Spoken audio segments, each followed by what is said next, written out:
ध्यान से सुनना दोस्तों, लाइन बहुत गहरी है। सलाह हारे हुए की, तजुर्बा जीते हुए का और खुद का दिमाग। सलाह हारे हुए की, तजुर्बा जीते हुए का और खुद का दिमाग जिंदगी में इंसान को कभी हारने नहीं देता है। वीडियो को रोक कर आप ये पूरा पढ़ सकते हैं, हिस्ट्री का पेज।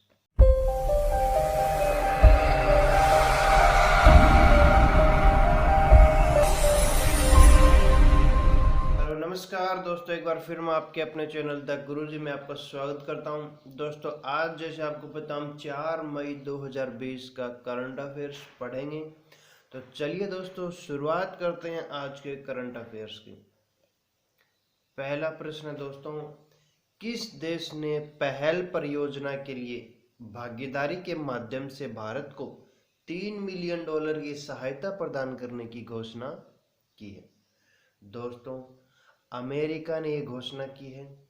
और पहल जो है एक partnerships for affordable health care access and longevity, America की USAID की ओर नई दिल्ली स्थित कंपनी IP ग्लोबल के बीच एक सहयोगी परियोजना है। अमेरिका ने घोषणा की है कि वह कोविड-19 के प्रसार से निपटने के लिए भारत को पहले $5.9 मिलियन की सहायता के अलावा $3 मिलियन की अतिरिक्त सहायता प्रदान करेगा। दोस्तों अमेरिका की राजधानी है वाशिंगटन DC। यहाँ के राष्ट्रपति हैं डोनाल्ड ट्रंप, उपराष्ट्रपति हैं माइक पेंस और यहाँ मुद्रा है अमेरिकी डॉलर। अगला प्रश्न देखिए दोस्तों, भारत में कोर उद्योग सूचकांक के लिए उद्योगों के उत्पादन को मापने के दौरान कितने मुख्य क्षेत्रों पर विचार किया जाता है? दोस्तों 8 कोर उद्योगों का मासिक सूचकांक एक उत्पादन मात्रा सूचकांक है। इस सूचकांक में कोयला, कच्चे तेल, प्राकृतिक गैस, रिफाइनरी उत्पाद, उर्वरक, इस्पात, सीमेंट और बिजली जैसे चयनित 8 मुख्य उद्योगों के उत्पादन को शामिल किया जाता है। हाल ही में कोर उद्योग सूचकांक अप्रैल मार्च 2019-20 की अवधि के दौरान सुर्खियों में था। कोर उद्योग में 0.6% की वृद्धि दर्ज की, जबकि यह 2018-19 में इसी अवधि के दौरान वृद्धि दर 4.4% थी। ठीक है दोस्तों, अगला प्रश्न देखिए, भारतीय रिजर्व बैंक ने हाल ही में अपने SLF-MF योजना के तहत लाभ को बढ़ाया है। इस योजना में MF का क्या मतलब है? दोस्तों MF का मतलब है म्यूचुअल फंड। भारतीय रिजर्व बैंक ने 50,000 करोड़ रुपए की एक योजना शुरू की है जो बैंकों को म्यूचुअल फंडों के लिए तरलता सहायता का विस्तार करने में सक्षम बनाती है। इस योजना को special liquidity facility for mutual fund scheme कहा जाता है। यह फ्रैंकलिन टेम्पल्टन म्यूचुअल फंड के 6 डेट फंडों को बंद करने के बाद पेश की गई थी। हाल ही में RBI ने सभी बैंकों को इस योजना का लाभ दिया है, चाहे वे रिजर्व बैंक से धन प्राप्त करें या अपने स्वयं के संसाधनों का उपयोग करें। दोस्तों RBI का मुख्यालय है मुंबई, महाराष्ट्र में। इसकी स्थापना हुई थी 1 अप्रैल 1935 को। वर्तमान गवर्नर है शक्तिकांत दास। मुद्रा है भारतीय रुपए और इस बैंक को बैंकों का बैंक कहा जाता है। अगला प्रश्न देखिए दोस्तों, हाल ही में सुर्खियों में रही प्रोजेक्ट मॉनिटरिंग यूनिट किस उद्योग से संबंधित है? तो ये जो प्रोजेक्ट मॉनिटरिंग यूनिट है PMU, ये कोयला उद्योग से संबंधित है। केंद्र सरकार ने कोयला खदानों के संचालन के लिए केंद्र और राज्य सरकार के अधिकारियों से आवश्यक विभिन्न मंजूरी प्राप्त करने में मदद करने के लिए हाल ही में एक प्रोजेक्ट मॉनिटरिंग यूनिट PMU शुरू की है। इस फैसले से खदानों के संचालन के लिए समय पर मंजूरी प्राप्त करने के लिए कोयला खदानों के आवंटन को सक्षम करने की उम्मीद है, जिससे भारत में व्यापार करने में आसानी हो। इससे देश में कोयले के उत्पादन में भी सुधार होने की उम्मीद है। दोस्तों, जैसे आपको पता है, कोविड-19 के कारण देश भर में पूर्णतः लॉकडाउन लगा हुआ है और देश में लॉकडाउन का तीसरा फेज भी जो है 4 मई से 17 मई तक शुरू होने वाला है। तो दोस्तों, मेरी भी आपसे जो है विनम्र विनती है कि आप सभी लोग स्टे होम, स्टे सेफ और कीप लर्निंग। घर पे रहें, सुरक्षित रहें और सीखते रहें, पढ़ते रहें। ठीक है दोस्तों, अगला है हमारा प्रश्न। National council for science and technology communication NCSTC ने कोविड-19 पर स्वास्थ्य और जोखिम संचार पर आधारित कौन सा कार्यक्रम लॉन्च किया है? दोस्तों, यस एक प्रोग्राम बनाया है जो कि लॉन्च किया गया है 30 अप्रैल 2020 को। यस कार्यक्रम को विज्ञान और प्रौद्योगिकी विभाग द्वारा लॉन्च किया गया है। यस का पूर्ण स्वरूप है year of awareness on science and health. इस पहल का उद्देश्य है सार्वजनिक सहभागिता को प्रोत्साहित करना और समुदायों में कोविड-19 के प्रति जागरूकता को बढ़ाना। इसके द्वारा सरकार सही निर्णय ले सकती है और संबंध जोखिमों का प्रबंधन कर सकती है। दोस्तों, वीडियो अगर पसंद आ रही है तो सब्सक्राइब करना ना भूलें। अगला हमारा प्रश्न है, बॉम्बे हाई कोर्ट ने हाल ही में UGC नियमों के एक खंड को खारिज कर दिया, जिसने स्थायी पदों को आवधिक पद के रूप में बदल दिया। नियमों के अनुसार कॉलेज के प्राचार्यों का मूल कार्यकाल क्या था? दोस्तों, मूल कार्यकाल 5 साल था।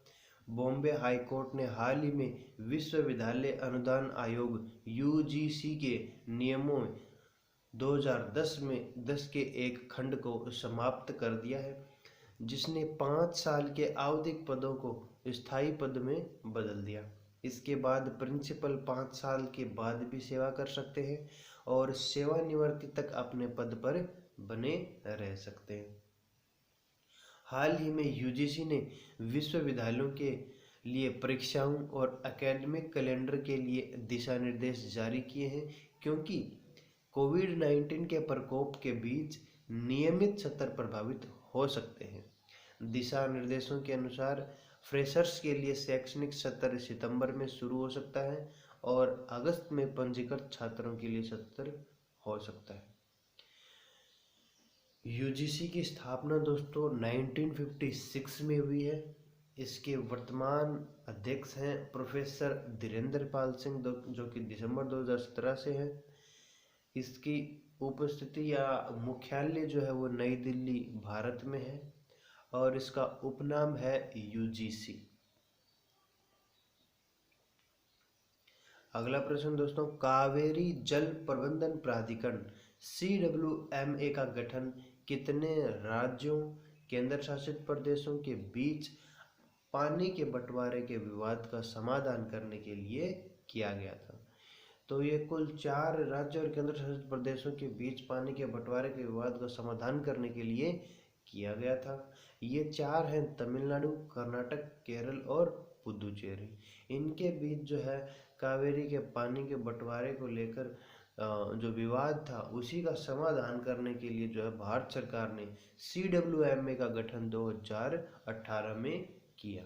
हाल ही में कावेरी जल प्रबंधन प्राधिकरण, जो पहले जल संसाधन, नदी विकास और गंगा कायाकल्प मंत्रालय के अधीन था, को आधिकारिक तौर पर अब जल शक्ति मंत्रालय के अधीन लाया गया है। कावेरी नदी का उद्गम जो है वो ताल कावेरी तालाब एक ब्रह्मगिरी पर्वत पे है कर्नाटक में, वहाँ से इसका उद्गम होता है और इसे दक्षिण भारत की गंगा कहा जाता है। इस नदी की लंबाई है 805 किलोमीटर और ये प्रसिद्ध कुंभ मेले का आयोजन जो है इसी नदी के तट पर होता है। अगला प्रश्न देखिए दोस्तों, 2020 तक किस राज्य ने महात्मा गांधी राष्ट्रीय ग्रामीण रोजगार गारंटी योजना के तहत सबसे ज्यादा श्रमिकों को रोजगार प्रदान किया है? तो इस सूची में जो है छत्तीसगढ़ प्रथम स्थान पे है। एक आधिकारिक बयान के अनुसार छत्तीसगढ़ महात्मा गांधी राष्ट्रीय ग्रामीण रोजगार गारंटी योजना के तहत अकुशल श्रमिकों को रोजगार देने में राज्यों की सूची में सबसे ऊपर है। देश भर में मनरेगा के तहत कार्यरत कुल 77.85 लाख मजदूरों में से 18.51 लाख मजदूर छत्तीसगढ़ के हैं, जो कुल श्रमिकों का 24% है।